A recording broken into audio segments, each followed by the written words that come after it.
ಮೊದಲನೆಯ ವಾಚನ ಧರ್ಮೋಪದೇಶ ಕಾಂಡದಿಂದ ವಾಚನ. ಅಧ್ಯಾಯ 26 ವಚನಗಳು 4ರಿಂದ 10ರವರೆಗೆ. ಮೋಶೆಯು ಜನರಿಗೆ ಹೀಗೆಂದನು, ಯಾಜಕನು ಆ ಪುಟ್ಟಿಯನ್ನು ನಿಮ್ಮ ಕೈಯಿಂದ ತೆಗೆದುಕೊಂಡು ನಿಮ್ಮ ದೇವನಾದ ಸರ್ವೇಶ್ವರನ ಬಲಿಪೀಠದ ಮುಂದೆ ಇಡುವನು. ಆಗ ನೀವು ನಿಮ್ಮ ದೇವರಾದ ಸರ್ವೇಶ್ವರನ ಸನ್ನಿಧಿಯಲ್ಲಿ ಅರಾಮ್ಯನಾದ ನಮ್ಮ ಮೂಲ ಪಿತೃವು ಗತಿಯಿಲ್ಲದವನಾಗಿ ಸ್ವಲ್ಪ ಮಂದಿಯೊಡನೆ ಈಜಿಪ್ಟ್ ದೇಶಕ್ಕೆ ಹೋಗಿ ಅಲ್ಲಿ ಇಳಿದುಕೊಂಡನು. ಅಲ್ಲಿ ಅವನ ಸಂತಾನದವರು ಹೆಚ್ಚಿ ಮಹಾಬಲಿಷ್ಠ ಜನಾಂಗವಾದರು. ಈಜಿಪ್ಟರು ನಮ್ಮನ್ನು ಉಪದ್ರವಪಡಿಸಿ ಬಾಧಿಸಿ ನಮ್ಮಿಂದ ಕಠಿಣವಾಗಿ ದುಡಿಸಿಕೊಂಡರು. ಆಗ ನಾವು ನಮ್ಮ ಪಿತೃಗಳ ದೇವರಾದ ಸರ್ವೇಶ್ವರನಿಗೆ ಮೊರೆಯಿಟ್ಟೆವು. ಅವರು ಆಲಿಸಿ ನಮ್ಮ ದುರವಸ್ಥೆಯನ್ನು ಕಷ್ಟ ಉಪದ್ರವಗಳನ್ನು ನೋಡಿ ಭುಜಬಲ, ಶಿಕ್ಷಾಹಸ್ತ್ರ, ಮಹಾಭೀತಿ, ಮಹತ್ಕಾರ್ಯ, ಸೂಚಕ ಕಾರ್ಯ ಇವುಗಳನ್ನು ಪ್ರಯೋಗಿಸಿ ನಮ್ಮನ್ನು ಬಿಡಿಸಿದರು. ಈಜಿಪ್ಟ್ ದೇಶದಿಂದ ಕರೆದು ತಂದು ಹಾಲು ಜೇನು ಹರಿಯುವ ಈ ನಾಡನ್ನು ನಮಗೆ ಕೊಟ್ಟಿದ್ದಾರೆ. ಆದುದರಿಂದ ಸರ್ವೇಶ್ವರ, ನೀವು ಅನುಗ್ರಹಿಸಿರುವ ಭೂಮಿಯ ಬೆಳೆಯಲ್ಲಿ ಪ್ರಥಮ ಫಲಗಳನ್ನು ನಾವು ಕಾಣಿಕೆಯಾಗಿ ತಂದಿದ್ದೇವೆ, ಸ್ವೀಕರಿಸಬೇಕು ಎಂದು ಹೇಳಿ ಆ ಪ್ರಥಮ ಫಲಗಳನ್ನು ನಿಮ್ಮ ದೇವರಾದ ಸರ್ವೇಶ್ವರನ ಸನ್ನಿಧಿಯಲ್ಲಿಟ್ಟು ಅವರನ್ನು ಆರಾಧಿಸಬೇಕು. ಪ್ರಭುವಿನ ವಾಕ್ಯ. ದೇವರಿಗೆ ಕೃತಜ್ಞತೆ ಸಲ್ಲಲಿ.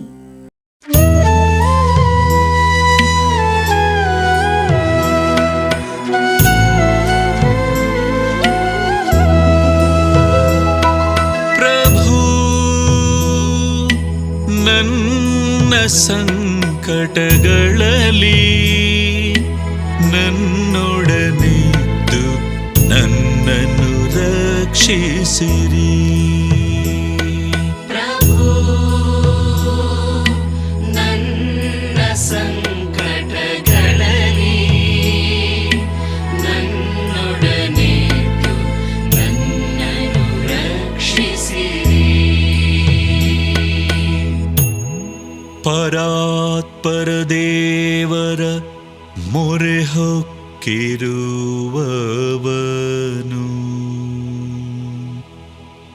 ಸರ್ವಶಕ್ತನಾಶ್ರಯದಲ್ಲಿ ಸುರಕ್ಷಿತನು. ನಾನಾತನಿಗೆ ನೀವೇ ನನ್ನ ರಕ್ಷಕನು, ದುರ್ಗವು ನಾನಂಬಿದ ದೇವನು ಎನ್ನುವೆನು. ಪ್ರಭು ನನ್ನ ಸಂಕಟಗಳಲ್ಲಿ ನನ್ನೊಡನಿದ್ದು ನನ್ನನ್ನು ರಕ್ಷಿಸಿರಿ.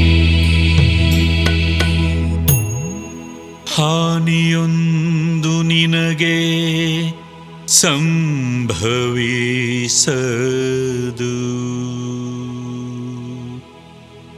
ಕೆಡುಕು ನಿನ್ನ ಗುಡಾರದ ಬಳಿ ಸುಳಿಯದು. ನೀ ಹೋದೆಡೆಯೆಲ್ಲ ನಿನ್ನ ಕಾಯುವುದಕ್ಕೆ ಕೊಟ್ಟಿಹನಾತ ಕಟ್ಟಳೆ ತನ್ನ ದೂತನಿಗೆ. ಪ್ರಭು ನನ್ನ ಸಂಕಟಗಳಲ್ಲಿ ನನ್ನೊಡನಿದ್ದು ನನ್ನನ್ನು ರಕ್ಷಿಸಿರಿ.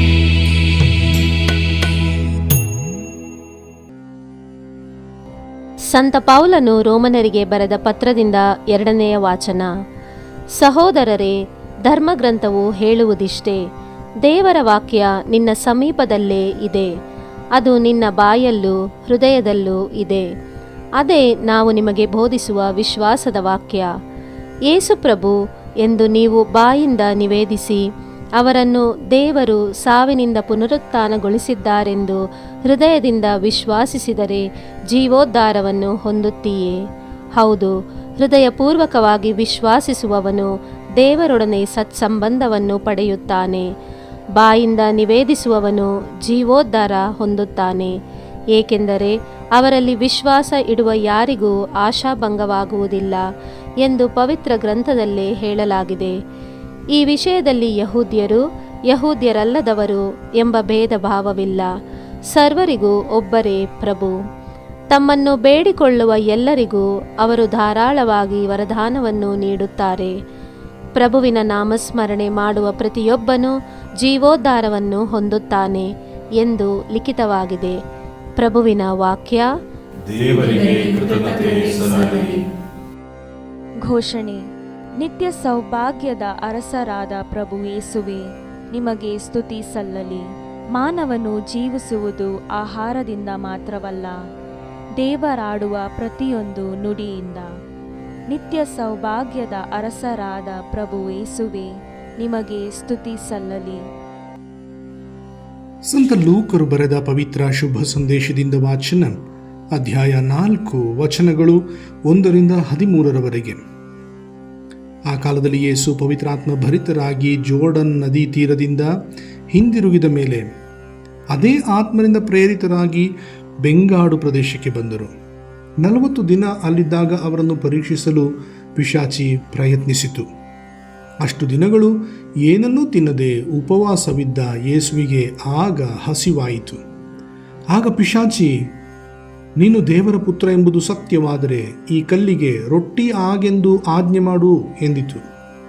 ಅದಕ್ಕೆ ಯೇಸು, ಪವಿತ್ರ ಗ್ರಂಥದಲ್ಲಿ ಹೇಳಿರುವ ಪ್ರಕಾರ ಮಾನವನು ಜೀವಿಸುವುದು ಆಹಾರದಿಂದ ಮಾತ್ರವಲ್ಲ ಎಂದು ಉತ್ತರಿಸಿದರು. ಬಳಿಕ ಪಿಶಾಚಿ ಯೇಸುವನ್ನು ಎತ್ತರಕ್ಕೆ ಕರೆದೊಯ್ದು ಪ್ರಪಂಚದ ಎಲ್ಲ ರಾಜ್ಯಗಳನ್ನು ಕ್ಷಣ ಮಾತ್ರದಲ್ಲಿ ತೋರಿಸಿ, ಇವುಗಳ ಸರ್ವಾಧಿಕಾರವನ್ನು ವೈಭವವನ್ನು ನಿನಗೆ ಕೊಡುವೆನು, ಇವೆಲ್ಲ ನನ್ನ ಅಧೀನದಲ್ಲಿವೆ, ನನ್ನ ಇಷ್ಟ ಬಂದವರಿಗೆ ಇವನ್ನು ಕೊಡಬಲ್ಲೆ, ನೀನು ನನಗೆ ಅಡ್ಡ ಬಿದ್ದೆಯಾದರೆ ಇದೆಲ್ಲ ನಿನ್ನದಾಗುವುದು ಎಂದಿತು. ಅದಕ್ಕೆ ಯೇಸು ಪ್ರತ್ಯುತ್ತರವಾಗಿ, ನಿನ್ನ ದೇವರಾದ ಸರ್ವೇಶ್ವರನನ್ನು ಆರಾಧಿಸು, ಅವರೊಬ್ಬರಿಗೆ ಸೇವೆ ಸಲ್ಲಿಸು ಎಂದು ಪವಿತ್ರ ಗ್ರಂಥದಲ್ಲಿ ಬರೆಯಲಾಗಿದೆ ಎಂದರು. ಅನಂತರ ಪಿಶಾಚಿ ಯೇಸುವನ್ನು ಜೆರುಸಲೇಮಿಗೆ ಕರೆದೊಯ್ದು ಮಹಾದೇವಾಲಯದ ಗೋಪುರದ ತುದಿಯ ಮೇಲೆ ನಿಲ್ಲಿಸಿ, ನೀನು ದೇವರ ಪುತ್ರನೆಂಬುದು ಸತ್ಯವಾದರೆ ಇಲ್ಲಿಂದ ಕೆಳಕ್ಕೆ ಧುಮುಕು, ಏಕೆಂದರೆ ಪವಿತ್ರ ಗ್ರಂಥದಲ್ಲಿ ಬರೆದಿರುವ ಪ್ರಕಾರ ನಿನ್ನನ್ನು ಕಾಪಾಡುವಂತೆ ದೇವರೇ ತಮ್ಮ ದೂತರಿಗೆ ಆಜ್ಞಾಪಿಸುವರು ಮತ್ತು ಅವರು ನಿನ್ನ ಕಾಲುಗಳು ಕಲ್ಲುಗಳಿಗೆ ತಾಗದಂತೆ ನಿನ್ನನ್ನು ತಮ್ಮ ಕೈಗಳಲ್ಲಿ ಆತುಕೊಳ್ಳುವರು ಎಂದಿತು. ಅದಕ್ಕೆ ಯೇಸು, ನಿನ್ನ ದೇವರು ಸರ್ವೇಶ್ವರ, ನೀನು ಅವರನ್ನು ಪರೀಕ್ಷಿಸಬಾರದು ಎಂದು ಸಹ ಪವಿತ್ರ ಗ್ರಂಥ ಹೇಳುತ್ತದೆ ಎಂದು ಉತ್ತರ ಕೊಟ್ಟರು. ಹೀಗೆ ಪಿಶಾಚಿ ಯೇಸುವನ್ನು ನಾನಾ ವಿಧದಲ್ಲಿ ಶೋಧಿಸಿದ ನಂತರ ತಕ್ಕ ಕಾಲ ಬರುವ ತನಕ ಅವರನ್ನು ಬಿಟ್ಟು ಹೋಯಿತು. ಪ್ರಭುವಿನ ಶುಭ ಸಂದೇಶ. ಕ್ರಿಸ್ತರೇ, ನಿಮಗೆ ಸ್ತುತಿ ಸಲ್ಲಲಿ.